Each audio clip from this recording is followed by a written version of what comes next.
एक गांव था देखने में सुंदर, लेकिन उसके पीछे छुपे थे ऐसे राजा जो किसी को भी कांपने पर मजबूर कर दें। उस गांव का नाम था ढोलपुर, जहां के लोग कहते थे कि आधी रात को अगर तुम्हें ढोलक की आवाज सुनाई दे तो समझ लेना कि थुंग थुंग आ गया है। थुंग थुंग कोई आम इंसान नहीं था। उसके चेहरे पर अजीब सी मुस्कान, आंखें बड़ी बड़ी जिन्हें देखकर कोई भी डर जाए, और हाथ में एक पुरानी ढोलक। रात के ठीक 2 बजे वो गांव की गलियों में घूमता और अपनी ढोलक बजाता। आवाज सीधी कानों से दिल तक उतर जाती, धीमी, डरावनी और लगातार। गांव के लोग ढोलक की आवाज सुनकर कांपने लगते, क्योंकि जिस घर के सामने वो रुककर ढोलक बजाता, उस घर के लोग अगले दिन कोई बीमार पड़ जाते या किसी की मौत हो जाती। फिर एक रात गांव का एक लड़का रघु सो रहा था, तभी ढोलक बजने लगी। ढोलक की आवाज से उसकी नींद टूट गई। वो गुस्से से हिम्मत जुटाकर उसके पास गया। रघु ने कहा, कौन हो तुम और क्यों ढोलक बजा रहे हो? वैसे ही ढोलक बजनी बंद हो गई। थुंग थुंग धीरे धीरे मुड़ा। रघु ने देखा उसके चेहरे से सैकड़ों चीखों की आवाज निकल रही थी, लेकिन तभी फिर से ढोलक अपने आप बजने लगी। और उसके बाद से रघु को किसी ने गांव में कभी नहीं देखा। गांव में और भी डर फैल गया।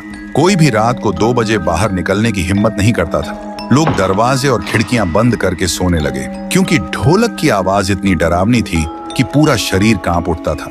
उसी गांव में एक लड़की थी, गौरी। उसका भाई रघु ही था। उसने कसम खाई थी, मैं पता लगाऊंगी कि मेरे भाई को थुंग थुंग कहाँ ले गया। सुबह गौरी गांव के एक बुजुर्ग के पास गई और उसने पूछा, दादा, थुंग थुंग कौन है? बुजुर्ग कांपते हुए बोला, बेटी, थुंग थुंग कभी इस गांव का ढोलकिया था, लेकिन 80 साल पहले एक शादी में ढोलक बजाते बजाते अचानक मर गया था। कहते हैं तब से उसकी आखिरी सांस उसी ढोलक में कैद हो गई, और तभी से वो आधी रात को ढोलक बजने लगती है। गौरी अब समझ गई थी कि वो एक भूत है, लेकिन फिर भी उसने तय किया कि वो उसी जगह जाएगी जहां वो शादी हुई थी। फिर रात के ठीक 2 बजे जब गांव में ढोलक बजनी शुरू हुई, गौरी ने हिम्मत जुटाई और उस आवाज के पीछे चलने लगी। अंधेरे में चलते चलते वो उस जगह तक पहुंच गई। वहां उसने देखा थुंग थुंग नाचते हुए बहुत जोर जोर से ढोलक बजा रहा था। गौरी ने कांपते हुए पूछा, मेरा भाई कहाँ है? थुंग थुंग अचानक रुका। उसकी आंखें जलने लगी और ढोलक अपने आप बजने लगी। तभी ढोलक के अंदर से एक चीख सुनाई दी। गौरी डर से भागने लगी। तभी एक आवाज आई, दीदी। गौरी रुक गई और पीछे मुड़ी। उसने देखा रघु और थुंग थुंग एक साथ खड़े थे, लेकिन वो अब इंसान नहीं था। उसका चेहरा अजीब और आंखें लाल हो चुकी थी। रघु ने धीरे से कहा, दीदी, अब मैं भी थुंग थुंग का हिस्सा हूँ और अगला नंबर तुम्हारा है।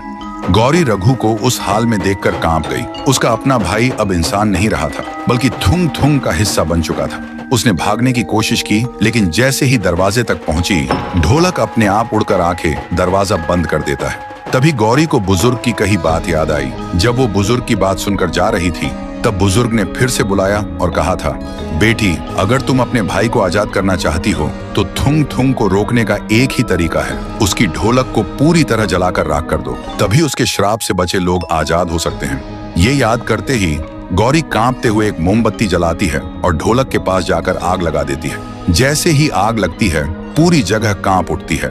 थुंग थुंग चीखता है, नहीं, ये मत कर, वरना पूरा गांव लाशों से भर जाएगा। रघु भी चिल्लाता है, दीदी मत कर, अगर ढोलक जली तो मेरा खून तुम्हारे हाथों से टपकेगा। गौरी के हाथ कांपते हैं। वो रोने लगती है और आंखें बंद कर लेती है। तभी अचानक ढोलक से भयानक चीखें निकलती हैं। पूरा आसमान लाल हो जाता है और आग के बीच ढोलक अपने आप बजने लगती है।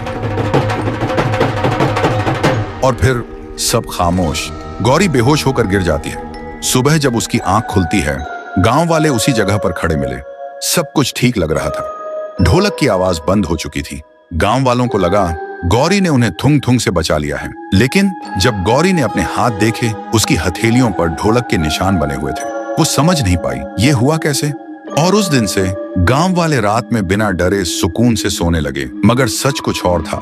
हर रात ठीक 2 बजे गौरी के हाथ अपने आप हिलने लगते और उन निशानों से अजीब सी कंपन निकलती, जैसे कोई ढोल अपने आप बज रहा। धीरे धीरे गौरी ने महसूस किया उसके कमरे में रखा पानी, दीवारों पर टंगी तस्वीरें, सब ढोल की ताल पर कांपने लगते। और फिर तभी उसके सामने वही ढोलक आ गई जिसे उसने खुद जलाया था। डर के मारे गौरी चिल्लाई, पर उसकी आवाज बाहर नहीं गई। इसके बजाय ढोलक अपने आप बजने लगी और पूरा गांव कांप उठा। गांव वाले खौफ में अपने दरवाजे बंद करने लगे। सबको लगा पुराना थुंग थुंग लौट आया है, लेकिन इस बार कुछ अलग था। ढोलक की आवाज जहां जहां गूंजती, वहां मिट्टी दरक जाती, पेड़ सूख जाते और जानवर जमीन पर गिरकर मर जाते। सुबह गांव के पुजारी ने कहा, गौरी अब न इंसान है न भूत, ये एक श्रापित रूह है जो अपनी धड़कनों को ढोलक की ताल बना चुकी है। गौरी के अंदर अब दो आत्माएं थीं, एक उसकी अपनी और दूसरी थुंग थुंग की। कभी वो रोती थी, मदद मांगती थी और कभी लाल आंखों से हंसते हुए ढोलक बजाती थी। गांव वाले कहते हैं, जिस दिन गौरी की रूह पूरी तरह थुंग थुंग बन जाएगी, उस दिन ढोलक की धड़कन से इंसान की सांसें रुक जाएंगी। गौरी अब पूरी तरह काबू से बाहर हो रही थी। हर रात 2 बजे ढोलक की गूंज से पूरा गांव कांप उठता। लोगों के खेत सूखने लगे, गांव के तालाब का पानी काला पड़ गया और बच्चे बीमार पड़ने लगे। गांव के लोग डर के मारे भागने लगे, लेकिन तभी एक अजनबी गांव में आते देखे। उसका नाम था कालू बाबा। कहते थे कि कालू बाबा के पास एक पुरानी मंत्रों से भरी तांत्रिक घंटी है, उससे वो कई बार भूत प्रेत भगा चुका था। गांव वालों ने उससे गुहार लगाई, कालू जी, गौरी को बचा लो, वरना ये थुंग थुंग सबको मार डालेगा। कालू ने घर के पास गौरी को देखा। वो लाल आंखों से ढोलक बजा रही थी और हर ताल के साथ जमीन हिल रही थी। देखते ही कालू समझ गया और वही मंत्रों से भरी घंटी बजाने लगा। गौरी चीख उठी और ढोलक अपने आप थम गई, लेकिन तभी उसके गले से 2 आवाजें निकली। एक गौरी की मासूम आवाज, मुझे बचा लो, और दूसरी थुंग थुंग की गहरी आवाज, कोई मुझे रोक नहीं सकता। कालू ने फिर से घंटी बजाना शुरू किया और मंत्र पढ़ने लगा। ढोलक और घंटी की आवाज आपस में टकराने लगी। पूरा आसमान काला हो गया। गौरी जमीन पर गिर पड़ी और उसके शरीर से धुआं निकलने लगा। उस धुएं में थुंग थुंग का भयानक चेहरा दिखने लगा। कालू ने आखिरी मंत्र पढ़ा, तभी तेज रोशनी फैली और सब कुछ खामोश हो गया। फिर कालू ने गांव वालों को इकट्ठा करके कहा, श्राप अभी खत्म नहीं हुआ है, थुंग थुंग सिर्फ दबा है, मिटा नहीं। एक दिन ये फिर लौटेगा और तब कोई नहीं रोक पाएगा। फिर कालू गांव से चला गया। गांव धीरे धीरे शांत होने लगा। लोग सोचने लगे कि अब डर खत्म हो गया है, और देखते ही देखते 6 महीने बीत गए। कालू बाबा वो एक दिन पहाड़ों के बीच झरने के नीचे गहरे ध्यान में बैठे थे। तभी उन्होंने देखा 80 साल पहले का दृश्य। थुंग थुंग एक ढोल किया था, सड़क किनारे ढोलक बजाकर अपना पेट पालता। कभी कभी शादी ब्याह में भी लोगों को खुश करता, लेकिन एक शादी में उसका मजाक उड़ाया गया, उसकी बेइज्जती हुई और उसे भूखा ही भगा दिया गया। भूख और अपमान से जलता हुआ वो ढोलक बजाते बजाते जमीन पर गिर पड़ा और वहीं उसकी आखिरी सांस टूटी। मरते वक्त उसने श्राप दिया, जिन लोगों ने मेरा मजाक उड़ाया, मुझे भूखा रखा, उनका साथ ही साथ उनकी आने वाली पीढ़ी भी चैन से नहीं जी पाएगी। मेरी ढोलक की गूंज उनकी मौत बनेगी, उनकी बर्बादी बनेगी। और उसी पल से उसकी आत्मा ढोलक में कैद हो गई। ये दृश्य देखते ही कालू बाबा सन्न रह गए। लेकिन अब भी गौरी की हथेलियों पर वो ढोलक के निशान मौजूद थे। वो दिन में शांत रहती, लेकिन रात होते ही उसकी आंखों में लाल चमक दिखाई देती। गांव वालों को इसका बिल्कुल भी अंदाजा नहीं था। फिर एक दिन गांव में अचानक भयानक तूफान आए। पेड़ उखड़ गए, आसमान से काले परिंदे गिरने लगे और धरती कांप उठी। और उसी रात ठीक 2 बजे जब सब कुछ शांत हुआ, तब अचानक ढोलक की गूंज फिर से सुनाई दी। लेकिन इस बार आवाज पहले से कई गुना ज्यादा भारी थी, जैसे सैकड़ों ढोल एक साथ बज रहे हों। लोगों ने देखा गौरी अब इंसान नहीं रही। उसका शरीर अब पूरी तरह थुंग थुंग में बदल चुका था और उसके चारों तरफ सैकड़ों आत्माएं घूम रही थी। वो सब आत्माएं जो कभी थुंग थुंग की ढोलक में कैद थी। सबसे अजीब बात यह थी, उसके पास अब ढोलक नहीं था, लेकिन फिर भी ढोलक बज रहा था। गांव का हर घर ढोलक की आवाज से कांप रहा था। बच्चे चीखने लगे, बुजुर्ग बेहोश होकर गिर पड़े। फिर सुबह होते ही गांव के लोग इकट्ठा होकर कहने लगे, इस बार सिर्फ गांव नहीं, पूरा इलाका खतरे में है। और तभी कालू बाबा गांव में फिर से आते दिखे।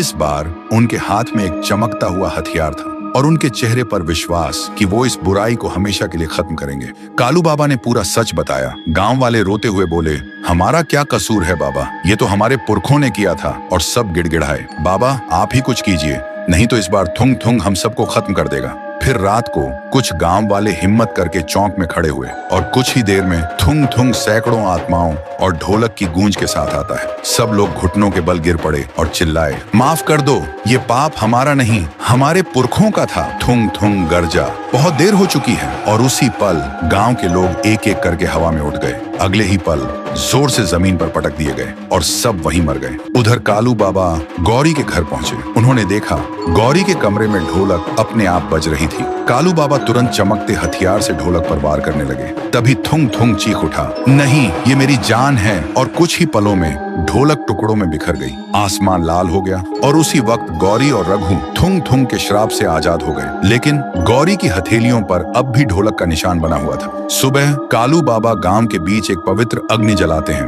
पूरा गांव वहां मौजूद होता है। कालू गौरी से कहते हैं, गौरी ध्यान से सुनो, तुम्हारे हाथ पर जो ये ढोलक का निशान है वो सिर्फ इस पवित्र अग्नि में हाथ डालने से ही मिट सकता है, तभी थुंग थुंग का श्राप पूरी तरह खत्म होगा। रघु चिल्लाया, दीदी मत करो, तुम्हारा हाथ जल जाएगा। पर गौरी बोली, चाहे कुछ भी हो मुझे करना ही होगा, और उसने अपना हाथ अग्नि में डाल दिया। सबकी सांसें थम गईं। लेकिन जब गौरी ने हाथ निकाला तो देखा उसके हाथ को कुछ भी नहीं हुआ और ढोलक का निशान भी मिट चुका था। तभी अचानक अग्नि भड़क उठती है और उसी आग से थुंग थुंग का रूप बनता है। उसके हाथों में वही ढोलक आ जाती है और वो बजाने लगता है इतनी तेजी से कि पूरा गांव कांप उठता है और अगले ही पल आसमान का लाल रंग मिट जाता है। देखते ही देखते सब कुछ खामोश हो गया और तब से गांव वाले सुकून और खुशी से रहने लगे। लेकिन कभी कभी बहुत गहरी रात में हवा के साथ एक धीमी सी आवाज सुनाई देती है, शायद याद दिलाने के लिए कि अपमान और भूख से मरी आत्मा कभी चैन से नहीं सोती।